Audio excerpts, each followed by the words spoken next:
বাসুদেবায়। জয় শ্রীকৃষ্ণ। রাধে রাধে। নমস্কার শ্রোতা বন্ধুরা, আজ 16ই আগস্ট, 30শে শ্রাবণ, শনিবার। আজকের দিনই পালিত হবে বছরের অন্যতম শ্রেষ্ঠ তিথি জন্মাষ্টমী, যার জন্য সারা বছর সনাতনীরা অপেক্ষা করে থাকেন। আশা করি আপনারা যে যেখানে আছেন রাধা মাধবের কৃপায় ভালো আছেন এবং সুস্থ আছেন। হিন্দু ক্যালেন্ডার অনুযায়ী ভাদ্র মাসের কৃষ্ণপক্ষের অষ্টমী তিথিতে ভগবান শ্রীকৃষ্ণ আবির্ভূত হয়েছিলেন। বিভিন্ন অঞ্চলে এই দিনটি বিভিন্ন নামে পালন করা হয়।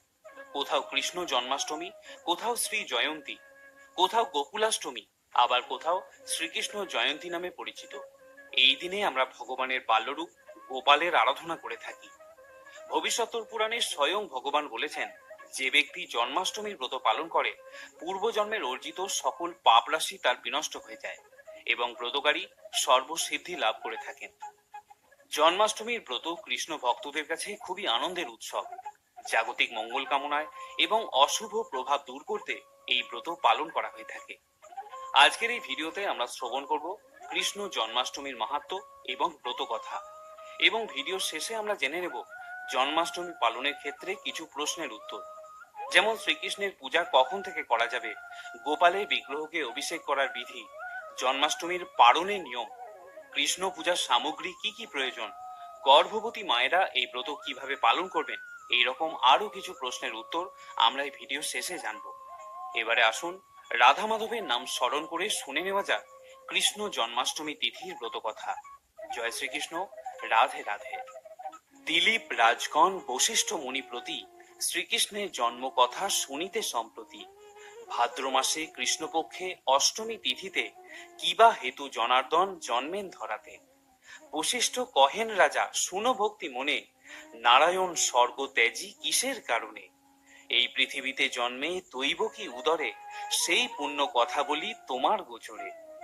পূর্বকালে কংসাসুর নামে নরপতি, অহংকারে মত্ত হয়ে থাকি দিবারাতি। পৃথিবীর দুঃখ দশা দেখি শুলো পানি, ক্রোধেতে অধীর হয়ে কহে এই বাণী। দেবগণ চলো যাই ব্রহ্মার সকাশে, করিব উপায় আজি কংসের বিনাশে। অনন্তর মহেশ্বর দেবগণে লয়ে, গমন করিল সবে ব্রহ্মার আলয়ে।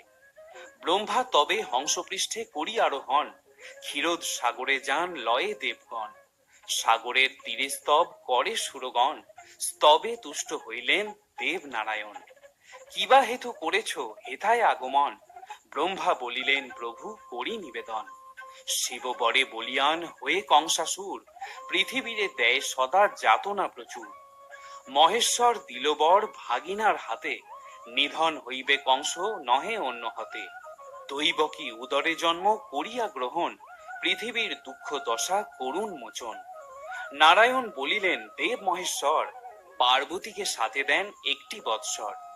কার্য শেষে পুনরায় আসিবে চলিয়া, এত বলি উমা রমা সাথেতে লইয়া। মথুরা উদ্দেশ্যে যাত্রা করি নারায়ণ, দৈবকী উদরে জন্ম করিলা গ্রহণ।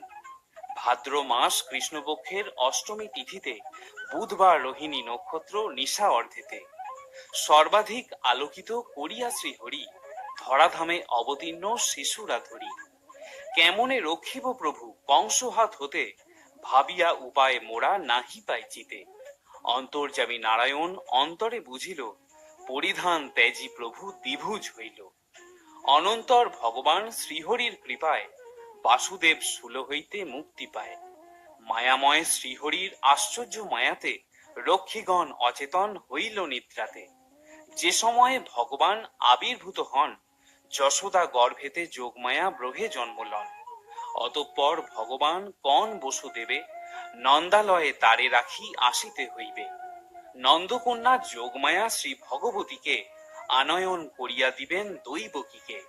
যেই কালে বসুদেব গমন করিল, কারাগৃহে লৌহদ্বার মুক্ত হয়ে গেল। মন্দ মন্দ মেঘ গণে গর্জন, মৃদুমন্দ বৃষ্টিধারা হতেছে পতন। স্বয়ং অনন্তদেব সর্বরূপ ধরি, বাড়ি নিবারণ জন্য কৃষ্ণ শীর্ষপরি। ছত্রের মতন ফনা করিয়া ধারণ, শ্রী বসুদেবের সাথে তিনি করেন গমন। এইভাবে বসুদেব যাইতে লাগিল, যমুনার তীরে আসি উপস্থিত হইল। দুকুলে বহিছে বান বসুদেব ভাবে, কেমনে হইবে পার গোকুলে যাইবে। হায় কি করিব বলে কাঁদিতে লাগিল, অন্তর্যামী নারায়ণ অন্তরে জানিল। দেখিতে দেখিতে জল আসিল কমিয়া, শিবা রূপে পার হয়ে যান মহামায়া।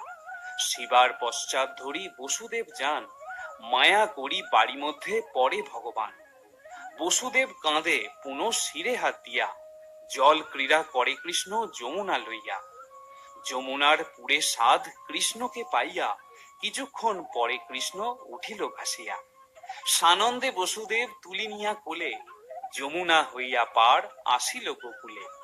অনন্তর বসুদেব আসি নন্দালয়ে, যশোদা নিকটে দেখে কন্যা আছে শুয়ে। মহামায়া প্রভাবিতে গোপ গণি যত, কেহ কিছু নাহি জানে সবে নিদ্রাগত। যশোদাও পুত্র কিছু না বুঝেছে, জানে কোন দেবরূপী জনম লোভেছে। যোগ মায়া রূপী কন্যা দৈবকীকে দিয়া, বন্ধন স্থানেতে বসু আসিলেন চলিয়া। যোগ মায়া প্রভাবে পুনর্বন্ধন ঘটিল, কারাগৃহ পুনরায় আবদ্ধ হইল। মহামায়া সদ্যজাতা শিশুর মতন, ক্রন্দন করিবা মাত্র জাগে রক্ষীগণ। এক রক্ষী কংসপাশে করিয়া গমন, দৈবকী প্রসব শিশু করে নিবেদন। বিদিত হইয়া কংস আসি কারালয়ে, দেখিল দৈবকী কোলে কন্যা আছে শুয়ে। ক্রোধে কংস ধরিবারে উদ্যত শিশুরে, দৈবকী কন্যাকে হন জড়াইয়া ধরে। অশ্রুসিক্ত আঁখি নিয়ে বলে বারে বার, প্রাণ ভিক্ষা দাও রাজা কন্যারে আমার। না শুনিয়া তার কান্না পাপরূপী কংস, শিশুরে করিতে চায় চিরতরে ধ্বংস। ধরিয়া শিশুর পদ ঊর্ধ্বেতে তুলিল, শিলা পৃষ্ঠ লক্ষ্য করে নিক্ষেপ করিল।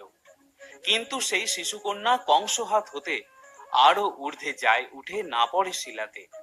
কন্যা অষ্টভুজা হন মহাদেবী রূপে, বলেন বচন দুরাচার কংস ভূপে। দুষ্ট দুরাচার কংস শুনরে বচন, কিবা লাভ হবে বোধি আমার জীবন। তোর শত্রু যিনি তিনি বালক রূপেতে, দিনে দিনে বর্ধিত হচ্ছে গোকুলেতে। অতএব নির্দোষী দৈবকী বসুদেবে, হিংসা করি উভয়েরে কিবা ফল হবে। তারপর অষ্টভুজা মাতা ভগবতী, গেলেন কৈলাস ধামে যথা পশুপতি।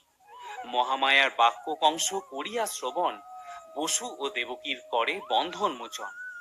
তৎপরে কিরূপে শত্রু বিনাশন, পরামর্শ করে লয়ে মন্ত্রীগণ।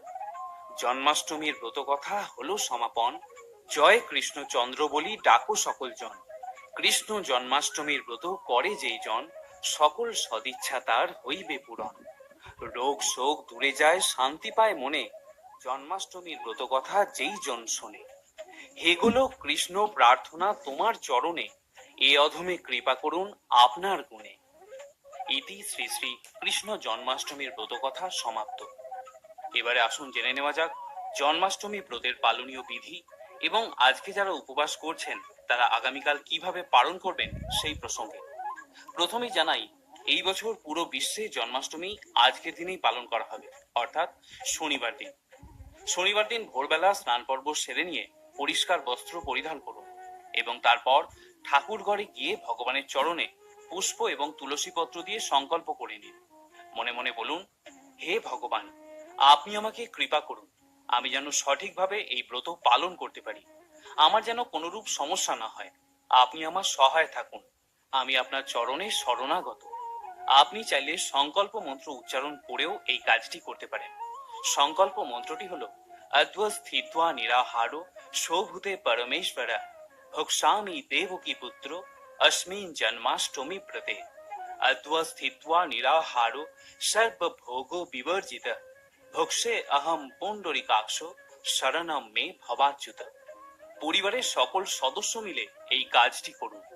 আজ তুলসীকে অবশ্যই জল দান করবেন, তুলসী পরিক্রমা করুন এবং রাধা কৃষ্ণকে প্রণাম মন্ত্র উচ্চারণ করে প্রণাম করুন। কৃষ্ণের প্রণাম মন্ত্রটি হলো, হে কৃষ্ণ করুণা সিন্ধু দীনবন্ধু জগৎপথে গোপেশ ও গোপিকা কান্ত রাধা কান্ত নমস্তুতে। শ্রী রাধিকার প্রণাম মন্ত্রটি হলো, তপ্ত কাঞ্চন গৌরাঙ্গী রাধে বৃন্দাবনেশ্বরী বৃষ ভানু সুতে দেবী প্রণমামি হরিপ্রিয়ে। এই মন্ত্র উচ্চারণ করে রাধা কৃষ্ণকে সকলে অবশ্যই প্রণাম নিবেদন করুন। এইভাবে ভগবানের সন্তুষ্টি বিধানের জন্য আপনি তার সেবা করুন। আপনি এদিন ভগবানকে ভোগ নিবেদনও করতে পারেন। অনেকে প্রশ্ন করেন, ভগবানকে দিনের বেলায় কি ভোগ নিবেদন করা যায়, নাকি রাত্রি 12টার পরেই ভোগ দিতে হবে? এখানে বলে রাখি, ভগবান কিন্তু নিজে উপবাস করেন না, আমরা করি। তাই ভগবানের অষ্টকালীন ভোগ নিবেদন চলতেই থাকে। শ্রীক্ষেত্র পুরীতে প্রভু জগন্নাথকে 56 ব্যঞ্জন ভোগ নিবেদন করা হয়। এছাড়া ফলমূল, মিষ্টান্ন দ্রব্য, ক্ষীর, পিঠাপুলি, পায়েস ইত্যাদি আপনি ভোগ হিসাবে নিবেদন করতে পারেন। তবে অন্ন ব্যঞ্জন বা পিঠাপুলি আমরা পূজার দিন গ্রহণ করতে পারবো না, পরের দিনের জন্য সংরক্ষণ করে রেখে দেবো। রাত্রি 12 ঘটিকা পর্যন্ত উপবাস পালন করতে হবে এবং সারাদিনে আমরা হরিনাম করব, শ্রীকৃষ্ণের লীলা পুরুষোত্তম পাঠ করব এবং ভগবত গীতা থেকে যে কোনো একটি অধ্যায় অনুবাদ সহ পাঠ করব। আপনি চাইলে ভগবত গীতার 700টি শ্লোকও পাঠ করতে পারেন। বলার অর্থ হলো এই যে আমরা এই দিন বেশি বেশি করে ভগবানকে স্মরণ করব ভগবানের সন্তুষ্টি বিধানের জন্য। অনেকে জিজ্ঞাসা করেন, সারাদিন তো আমি উপবাস করতে পারি না। কেউ এরকম থাকেন যিনি অসুস্থ, তারা কি করবেন? দেখুন, ভগবান হলেন ভাবগ্রাহী জনার্দন। তাই তার মনের যে প্রচেষ্টা, তার যে আন্তরিক প্রার্থনা, সেটাই ভগবান গ্রহণ করে থাকেন। তাই একান্ত অসমর্থ হলে জল পান করে বা ফলমূল গ্রহণ করেও সে ব্রত পালন করতে পারে। ছোট বাচ্চা বা বৃদ্ধ মানুষরাও ফলমূল গ্রহণ করে বা ঔষধ পথ্যাদি গ্রহণ করেও এই ব্রত স্বচ্ছন্দে রাখতে পারেন। গর্ভবতী মহিলারাও জন্মাষ্টমীর ব্রত পালন করতে পারেন। তবে শারীরিক সুস্থতার কথা মাথায় রেখে উপবাস না রেখেও এই ব্রত রাখা যায়। রবি শস্য বা সরিষার তেল গ্রহণ করবেন না, পরিবর্তে গাওয়া ঘি বা সূর্যমুখীর তেল দিয়ে নিরামিষ খাদ্য গ্রহণ করতে পারেন।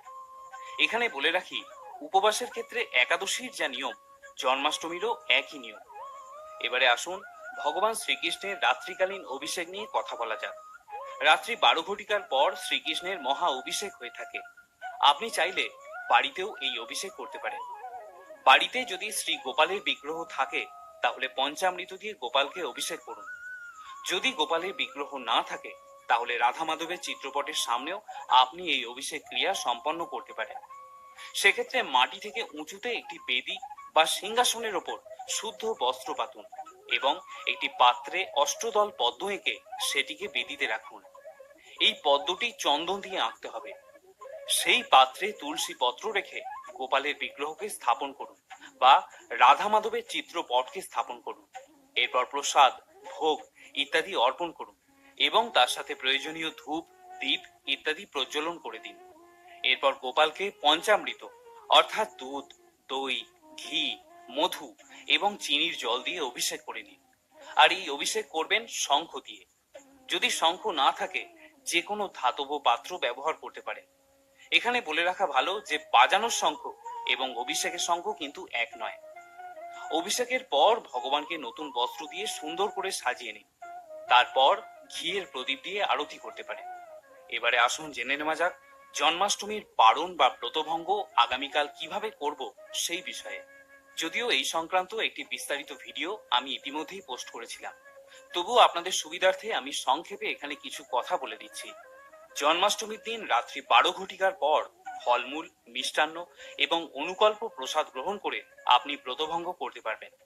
যদি আপনি ভাবেন যে পরের দিন সূর্য উদয়ের পর ব্রতভঙ্গ করবেন, সেটি আরো উত্তম। সেক্ষেত্রে সকাল 6:45 পূর্বেই এই পারণ ক্রিয়া আপনাকে সম্পন্ন করতে হবে। পারণ করার জন্য ভগবানের চরণে তুলসী পত্র নিবেদন করুন এবং তারপর পারণ মন্ত্র উচ্চারণ করে ভগবানের প্রসাদ গ্রহণ করে এই ব্রত আপনি সমাপ্ত করে নেবেন। পারণ মন্ত্রটি হলো সর্বায় সর্বেশ্বরায় সর্বপতয়ে সর্বসম্ভবায় গোবিন্দায় নমো নমঃ। ভূতায় ভূতেশ্বরায় ভূতপতয়ে ভূতসম্ভবায় গোবিন্দায় নমো নমঃ। জন্মাষ্টমীর যে পরের দিন, সেই দিনটিতে নন্দ মহোৎসব পালিত হয়। এই দিনেই নন্দ মহারাজ হাজার হাজার ব্যঞ্জন রান্না করে সমস্ত গোকুলবাসীকে খাইয়েছিলেন। আপনি চাইলে এই দিন ভগবান শ্রীকৃষ্ণের জন্য যতটুকু সম্ভব অন্ন ব্যঞ্জনাদি বা পিঠাপুলি, পায়েস ইত্যাদি রান্না করে ভোগ হিসাবে নিবেদন করতে পারেন এবং দুপুরে এই ভগবত প্রসাদ বা কৃষ্ণ প্রসাদ গ্রহণ করবেন। আপনাদের প্রতিবেশী বা আত্মীয়কেও আপনি ভোজন করাতে পারেন। অনেকে প্রশ্ন করেছেন যে জন্মাষ্টমীর দিন রাতে কি তালের পিঠা, পায়েস এগুলি খাওয়া যাবে? অনেকে ভগবানের ভোগ হিসাবে এগুলি গ্রহণ করে ফেলেন, কিন্তু না, সেটি করা উচিত নয়।